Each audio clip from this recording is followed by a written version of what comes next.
আসসালামু আলাইকুম, সবাইকে শুভেচ্ছা অভিনন্দন। আজকে আসলাম বাংলাদেশ প্রশিক্ষণ এলাকায়। এখানে অনেক সুন্দর একটা জায়গা এবং এখানে বিদ্যুৎ কেন্দ্র তৈরি করছে। বিদ্যুৎ পাওয়ার হাউস যেটাকে আমরা বুঝি, সেটাই কিন্তু এখানে তৈরি করছে। এবং এই রোডের পাশেই কিন্তু এই পাওয়ার হাউসটা। তো আমরা একটু ঘুরে দেখে আসি পাওয়ার হাউসটা কেমন। এখানে অনেক জায়গা নিয়েই কিন্তু এটা তৈরি করছে। এই রোডের পাশেই, রোডের সাইডে আমরা এখন ভোলাক দিয়ে খুবই খুবই ব্যয়বহুল একটা রোড তৈরি করছে বাংলাদেশের।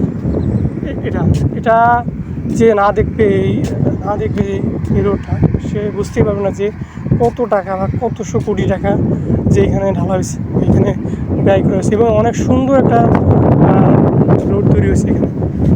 এখানে বিদ্যুতের